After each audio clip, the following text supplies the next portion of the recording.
يا ابني انت فاشل. كل الناس عندها مواهب يا اخويا، اللي بيرسم واللي بيكتب، وانت ما شاء الله عليك ايه، ما فاكش ميزه. لا لا لا خلاص ما تزعلش، انت موهوب في حاجه واحده بصراحه، موهوب في الفشل. صدقني انت مش هتكمل يا عم. بص بص، اصلا المشاهدات قد ايه؟ بتدور على ايه؟ انت بتدور على ايه؟ يوه على قله المزاج. احنا حظنا كده دايما انفخ انفخ. بتجيلك افكار زي دي واوقات كتير بتصدقها. شوف الحلقه دي من ادب علوم. السلام عليكم، أهلا بيكم في حلقة جديدة من أدب علوم. عمرك ركبت آلة زمن؟ أنت لسه هتفكر؟ أكيد لأ طبعًا، بس فرصتك وجات لك يا معلم لحد عندك، عشان هنرجع سوا أنا وأنت دلوقتي حالًا في رحلة طويلة جدًا ونعيش تجربة الإنسان الأول. حضرتك دلوقتي قاعد مستقنيص جوه الكوخ بتاعك ولابس جلد الحيوان اللي أنت لسه قاتله من يومين وعمال تدندن الكهوف خلت السحاب قلت، وإذ فجأةً تسمع صوت دربكة بره وفي حاجات عمالة ترزع. طبعًا أول حاجة عقلك هيقولها لك في اللحظة دي ده أكيد أبو الحيوان يا معلم اللي أنت لسه قاتله وجاي ينتقم، ولو قفشك هيلبسك الديل بتاع القرد وهيخليك راقصة الغابة الأولى.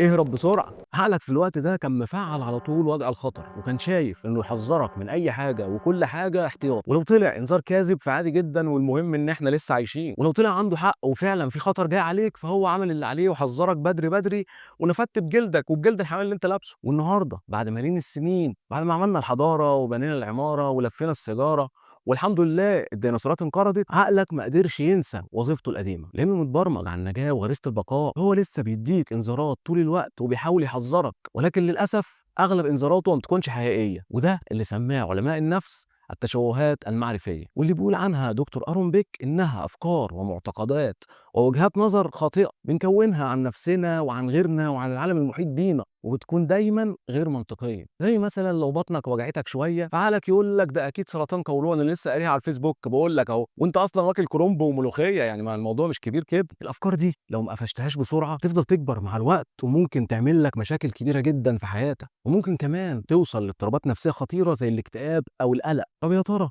ايه هي اشهر التشوهات المعرفيه؟ هقول لك دلوقتي اشهر 10 افكار سلبيه اكيد او ممكن تكون سمعت واحده منهم على الاقل، ونتكلم عليهم واحده واحده. واحد، التفكير بطريقه يا اما كله تمام يا اما حياتي كلها خربانه، كل شيء او لا شيء. ريدلي سكوت المخرج المشهور بيقول ان الحياه مش ابيض واسود وبس، في مليون منطقه رماديه بينهم. لو مثلا جبت درجه وحشه في الامتحان الميد تيرم، عقلك هيروح رازعك انذار يخليك قاعد في السرير باقي عمرك، هيفضل يقنعك ان انت فاشل ومش نافع والاي كيو بتاعك لا مؤاخذه اي كيو فرخه. ولو انت بدات دايت وماشيه تمام التمام لحد اليوم الموعود اللي بتروحي فيه البيت بتلاقي الحاجه عامله لك صينيه المكرونه البشاميل اللي عمرها ما عملت زيها قبل كده، الوش المتحمر بشاميل مغرق الدنيا، هوب تضعفي وتلاقي نفسك ضاربه نص الصينيه، فعقلك هيروح مديكي واحده هي كده كده خربانه وانت ضيعتي مجهود الاسابيع اللي فاتت. وبعدين قاري الدايت ده مش قاري، فبقى ناكل يا ابيض ونمشي على الدايت بشكل مثالي وكامل، يا اسود ونخرب كل حاجه. عالمه النفس ان ويلسون بتقول ان الكماليه هي اشرس انواع الاساءه للنفس. مشكله التفكير بطريقه كل شيء او لا شيء ان عقلك دايما عايزك شخص مثالي وكامل من مجاميعه، وبيقع هنا في فخ الكماليه، وده هيخليك دايما خايف تغلط لانك هتحس انك فاشل ومالكش قيمه عشان بس ما وصلتش لحاجه ما فيش انسان بيوصل لها وهي الكمال. وعلى راي اخونا السويسي ما تحسبش كده يا صاحبي، هي تفه القهوه والحياه هتبقى حلوه، والدنيا مش ابيض واسود وبس، ومفيش حد غبي او عبقري بشكل كامل، ومفيش حد وحش او جذاب بشكل مطلق غير طبعا انا دو ارماس او احمد عز. فهدي عقلك كده وطبطب عليه وقول له هنعوض في الفاينل، والدايت اللي انا خربته وكرش اللي دلدل والجيم اللي انا دفعت فيه اشتراك سنه وما بروحوش او اي حاجه انا فشلت ووقعت فيها، مش معنى كده ان انا فاشل، معنى كده ان انا فشلت مرات ونجحت مرات كتير. رقم 2، التعميم. المعالج النفسي ألبرت إليس بيقول إن الفشل مرة واحدة مش هو نهاية العالم إلا إذا قررت أنت انه يكون كده. وهنا عقلك بياخد موقف واحد وحش ويكلبش فيه ويقول لك احنا مش هنشوف ايام حلوه تاني، تروح انترفيو لوظيفه جديده فما يحصلش نصيب وما تتوفقش، وهنا عقلك يقول لك بس يا معلم انت عمرك ما هتنجح في اي انترفيو وعمرك ما هتتقبل في وظيفه محترمه، تبقى لابس القميص الطرش وتيجي حمامه غلبانه مزنوقه تشوفك من بعيد وتلمح القميص بتاعك على انه بوتي، فتلبي نداء الطبيعه فين؟ فوق القميص بتاعك. فعقلك يقول لك احنا حظنا كده دايما دايما دايما يا ابو العقول. حصلت في حياتك كلها كام مره؟ مره، اتنين، خمسه؟ يبقى بقالك 9 سنين بتكراش في صمت وبتتكسف وبتتنيل على عينك، ويوم ما تتلحلح وتكلمها ولا تبعت لها عايزها تخرج معاك هي ترفض بشكل مهذب وطبيعي يعني. فعقلك يقول لك بس يا معلم انت عمرك لا هترتبط ولا حد هيحبك وهتفضل كده متقندل ولا عمرك هترتبط. خطوره التعميم انه هيخليك تيأس وتحس بالعجز، لانه بيركز على فشل واحد في مجال واحد او موقف واحد حتى ويعممه على كل حياتك. ومش معنى ان في فصل واحد سيء في قصه حياتك يبقى كده روايه حياتك كلها انتهت. 3 و4 هنقولهم مع بعض لانهم دايما بيجوا مع بعض: التفكير السلبي وعكس الايجابيات. الشاعر والفيلسوف جون ميلتون بيقول ان عقلك بيقدر يخلي الجحيم جنه او يخلي الجنه جحيم. لو انت لسه خارج من امتحان كان فيه 100 سؤال ونسيت او ما عرفتش تحل 5 اسئله، عقلك بيعمل فلتر ويسقط ال 95 سؤال اللي انت متاكد انك حلتهم صح ويمسك في الخمسه اللي انت حلتهم غلط، مع انك ممكن تلاقي نفسك جايب 95% وتطلع الاول كمان. عقلك بيركز بس على الفشل والسلبيات ويجي عند الايجابيات ومش بس بيتجاهلها، لا ده عنده القدره الرهيبه انه كمان يحولها لسلبيات. في حد بيمدحك؟ لا ده اكيد بيجاملوني. عملت مجهود في شغلك وخدت شهاده اشطر كتكوت والدنيا رايقه، عقلك هيقول لك لا بص دي جت معانا حظ، وبص بقى دي مش هتحصل تاني دي. وفي كتاب الشعور بالسعاده بيقول ديفيد بارنس عن عكس الايجابيات انه من اخطر التشوهات المعرفيه واكثرها تدميرا للنفس، لانه بيفقدك ثقتك في نفسك وبتحس بتدني رهيب في تقدير الذات وبعدم الكفاءه، مع انك لو بصيت حواليك كويس هتشوف ادله كتير قوي على نجاحك. الفيلسوف الروماني سينيكا بيقول إننا بنتعذب في خيالنا أكتر بكتير من واقعنا. رقم 5 القفز إلى النتائج، وهنا عقلك بيتحول لشخصيتين: شارلوك هولمز وتقرأ الأفكار اللي قدامك، أو الأستاذة بسنت يوسف خبيرة الطاروت وبتتنبئ بالمستقبل كمان. وفي كتاب زي هابينس تراب بيقول دكتور روس هاريس إن المخ بيألف قصص عن الآخرين مش بناء على الحقيقة، لا ده بناء على مخاوفنا وتجاربنا القديمة. تبقى حضرتك شارية شنطة جديدة وشكلها حلو جدا وتقابلي صاحبتك فتبتسم لك وعينها تيجي على الشنطة، عقلك يقول لك دي أكيد زمانها غيرانه، وبتقول دلوقتي في عقلها ايه بقى؟ يا ريتني انا اللي اشتريتها الاول. يا ترى جايبها منين دي؟ تبقى داخل تستحمى في امان الله وعندكم سخان كهرباء، فطبعا انت عارف عقلك هيقول لك ايه هنا: اكيد السخان ده هيضرب والميه هتتكهرب وهنموت واحنا بنرقص عريانين في الحمام. بص الفيلم الهندي فيلم. طب بص يا ابو العقول، انت حضرتك تعرف هيحصل لنا ايه كمان ثانيه؟ لو قلت يبقى انا كده الحمد لله اطمنت عليك انك اتجننت رسمي ونروح نقعد في العباسيه، لان مفيش مخلوق عاقل يقدر يقول انا عارف هيحصل ايه كمان شويه. وشغل قراءه الافكار والبادي لانجوج والكلام ده مش موجود غير في الافلام. وفي كتاب اللي انا عيب اقول اسمه بالانجليزي، هو هيتعرض لك هنا مثلا ولا حاجه، بس هو خلينا نقول اسمه حرر عقلك. المستشاره النفسيه فيث هاربر بتقول ان تاليف القصص غريزه بشريه، وان عقولنا متبرمجه وبتحب تاليف الحكايات حتى واحنا نايمين، وعشان كده بنحلم. رقم 6 التهويل او التهوين. علمة النفس سوزان ديفيد بتقول احنا ساعات بنضخم الامور عشان بنخاف نتعامل معاها بشكل مباشر، فبنفخمها جامد قوي عشان نلاقي مبرر لخوفنا ده. الفخ المره دي اغلبنا بيقع فيه. اوقات كتير بتكبر الموضوع جدا وفي الاخر تكتشف انه ما كانش مستاهل كل ده. وصلت شغلك بالسلامه زي الموظف المثالي الشطور وقاعد بتضرب سندوتش فول على الصبح وبتقول يا رب صبحنا بالخير وابعد عننا العصافير،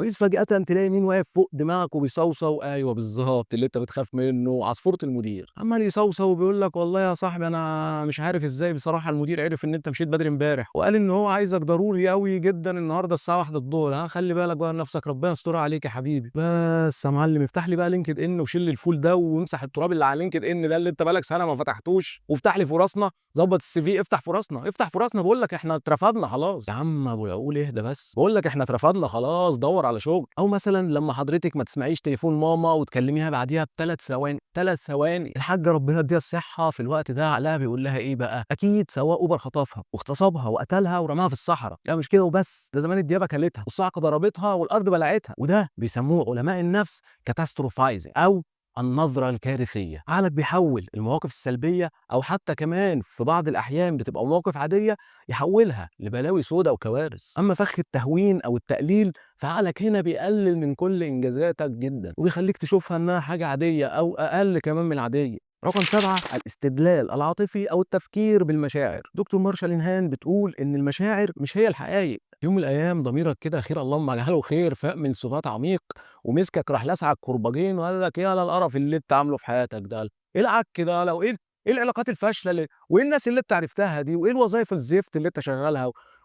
انت قاعد على اليوتيوب كل ده بتنيل ليه؟ ايه القرف اللي انت عامله ده؟ فطبعا لو في شويه من الاحمر هنحس بالاحباط، يعني اكيد هتحس بالاحباط. عقلك هنا بيمسك احساسك المؤقت بالاحباط ده ويخليه حياه واقعيه. بيقول لك انت فعلا فاشل ومشاكلك دي كلها مستحيل تقدر تحلها. حسيت ان ترويق الاوضه بتاعتك حاجه صعبه جدا ومحتاج مجهود جبار. ما هو ده مش منظر اوضه بصراحه يعني، ده ولا اجدعها فرشه في العتبه. وايه الهدوم اللي على الكرسي دي؟ ايه الدولاب اللي المصريين طالعه ده؟ اما بيجي لك شعور ان في موضوع صعب، عقلك بيقول لك ده بص ده صعب، ده مستحيل، وده بيوقعنا في فخ خطير جدا وكلنا بنقع فيه، وهو التأجيل. دايما مستصعبين نبدأ أي حاجة مهمة، مع إننا أول ما بنرمي نفسنا ونبدأها بالله الموضوع كان أسهل بكتير مما كنا بنتصور. دكتور ستيفن هايز بيقول إن مشاعرنا ممكن تكذب علينا وأفكارنا ممكن تخوننا، ولكن الواقع بيفضل زي ما هو لو احنا ما غيرناهوش. رقم 8، لازم ومش لازم. عالم النفس الامريكي كارل روجرز بيقول انت مش مضطر تكون اكتر مما انت عليه. انا عندي 35 سنه، كان لازم دلوقتي اكون متجوز وعامل بيت وشغل، مقارنات عمريه قاتله، وكأن الجواز او النجاح او اي حاجه ليها سن معين. انا لازم اكون اجتماعي واحب الخروج زي بقيه الناس، وكأنك بترفض طبيعتك وبتحاول تهرب منها وبتجبر نفسك انك تظهر بصوره مش حقيقيه، وتقول لنفسك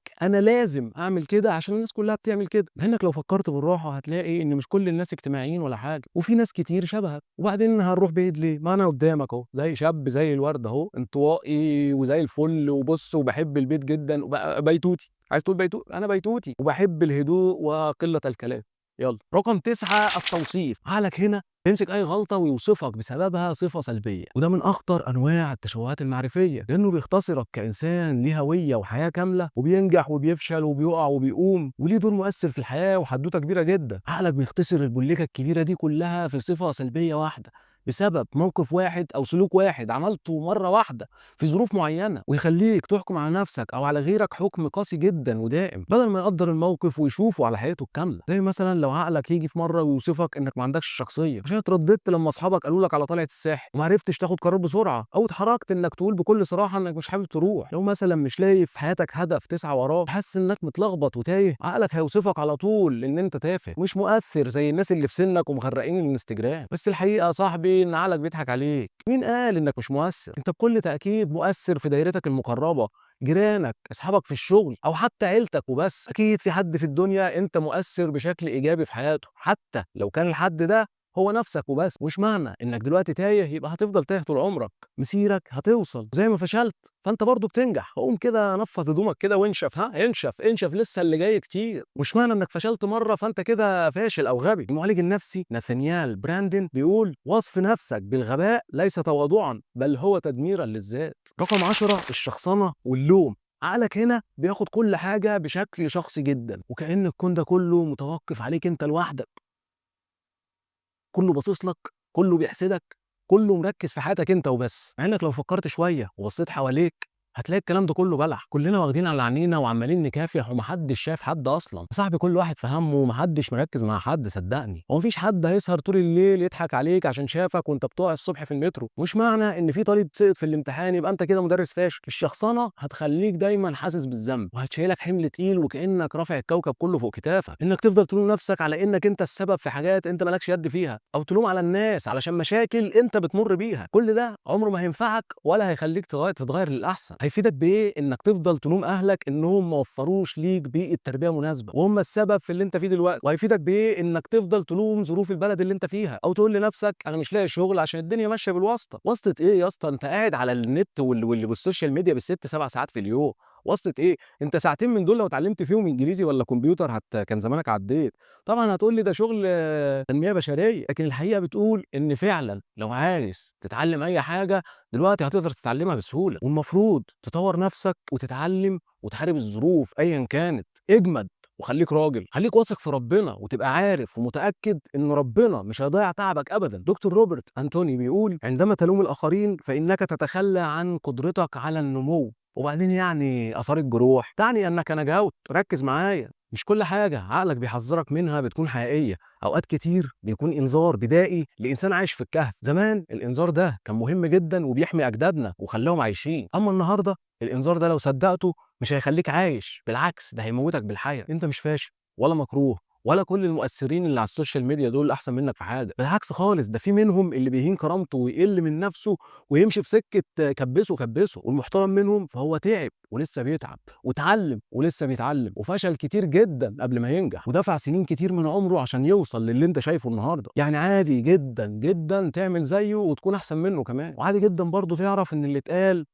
ما كانش كفته. عشان كده سايب لك شويه مصادر، ولو تحب تشوف جزء تاني من الحلقه دي وتعرف احنا ليه بنسمع الافكار السلبيه دي وازاي ممكن نشوف فيها فوائد وازاي نتعامل معاها ونتكلم عن حلول علميه للعشر افكار دول، يا ريت تعرفني في التعليقات. ولو حابب نتكلم عن اي حاجه معينه الحلقه الجايه، يا ريت برضه تعرفني في التعليقات. اشترك على القناه ولايك وشير، واشوفك على خير. كات. هايل يا عبد الرحمن. يا عم هايل ايه ده فاشل. ولا بطل احباط يا وانت عم المخرج، ما اسمهاش كات، اسمها فركش.